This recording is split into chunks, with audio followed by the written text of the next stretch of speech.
Bonjour et bienvenue sur ma chaîne. Aujourd'hui, nous allons voir le paramétrage de WordPress FSE avec Local WP. Donc, pour ça, on va lancer notre application. On va démarrer notre site. Donc ça, il va lancer tous les modules. Voilà, donc tout est chargé. On va pouvoir lancer notre administration avec notre compte, se rappeler de moi, login. Voilà. Alors, pour information, tous les sites que vous créez avec Local WP sont d'office en anglais. Donc, c'est pas très rare, on va remédier à ce petit problème en allant directement dans Settings. On clique dessus. Ici, on va mettre en français, comme ceci, et le fuseau horaire, c'est +2. +2, ici. On sauvegarde. Voilà. Ici, vous pouvez également choisir le type de format d'affichage de l'heure et de la date. On fait ce qu'on veut. Voilà. Donc on va laisser comme ça. On sauvegarde. Voilà pour cette partie. Donc là, vous voyez, il a conservé l'adresse mail qu'on a laissée par défaut. Donc on va se diriger sur le tableau de bord.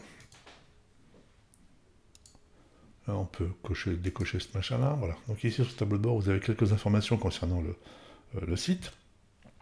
Si vous allez dans Options, on peut décocher si vous voulez les garder ou pas les garder. C'est par défaut. Ici, vous avez une mise à jour avec le nombre de mises à jour qui seront en attente à faire. Les articles. Donc là, je vais virer ça. Je vais aller dans Catégorie. Et là, par défaut, c'est en français, ça sera non classé. J'aime pas trop, je trouve que c'est pas très joli, donc je vais supprimer ça. Et je vais le renommer, je vais l'appeler par exemple News. Donc vous l'appelez comme vous voulez. C'est le dossier où iront tous vos articles par défaut. Si vous n'avez pas créé de catégorie, ils iront automatiquement là-dedans. Si vous avez créé des catégories et que vous oubliez de sélectionner votre catégorie le jour de la création de l'article, automatiquement il ira là-dedans. Donc ça permettra aussi de le reclasser par la suite. Donc on met à jour. Dans les médias, pour l'instant on n'a rien. Dans nos pages, donc ici par défaut, je vais les virer. Et on va créer une série de pages. On va faire rajouter. On va créer une page d'accueil. Alors là, ce qui est important ici, vous avez ce qu'on appelle la modèle de page. Et donc là, l'intérêt, c'est justement, on va pouvoir attribuer des modèles de pages à nos pages qu'on aura créées dans l'éditeur Full Site Editing. Donc ça, c'est intéressant. Si vous voulez avoir des en-têtes et des pieds de page différents, ça peut être sympa. Donc là, on va publier. Je vais créer une autre page. Je vais appeler par exemple service.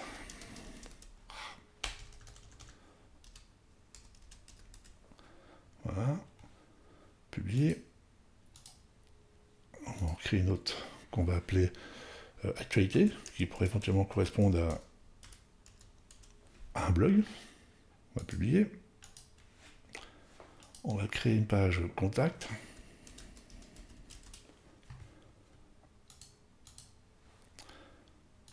On va créer une page mention légale. Donc c'est pareil, hein, sur le prochain tuto, je vous mettrai des liens sur différents utilitaires, des générateurs de mention légale à voir. Hein. Je vous mettrai ça sur un prochain tutoriel.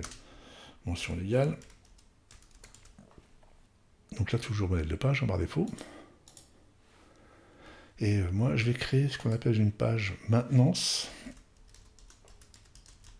Alors pourquoi? C'est parce que cette page-là sera liée comment ça s'appelle, au thème et au bloc que je vais utiliser. Parce que certains thèmes permettent d'intégrer des pages de maintenance directement sans avoir l'obligation d'avoir un plugin complémentaire. Donc pour information, on utilisera Spectra et Spectra One. Donc là, je vais publier. Voilà, donc là, nos pages sont créées. On passe dans la partie commentaires. Bon, pour l'instant, par défaut, on n'a rien, forcément. Les apparences, ça va être les thèmes par défaut, donc ça, on peut les virer. Donc on installera le nôtre plus tard. Partie extension, là, il y aura des extensions qu'il faudra qu'on installe. Dans les comptes, ici, là, c'est facile, hein, c'est pour la création de compte utilisateur. Dans les outils, pour l'instant, je ne touche à rien. On va dans la partie réglage. Partie réglage, donc là, on avait déjà fait des modifs, donc on n'a plus besoin d'intervenir. Dans la partie lecture, donc là, vous voyez, la catégorie par défaut, ça s'appelle News et non plus non classé. Donc là, pour le reste, je ne touche pas. Enregistrer. Je vais dans la partie lecture. Ici, je vais définir ma page d'accueil. Et si vous avez un blog ou une partie actualité, ben vous définissez votre page. Nous, par défaut, on avait créé actualité, donc ça sera actualité. Ça sera le nombre d'articles qu'on veut par page à définir et ça sera modifiable plus tard, de toute façon.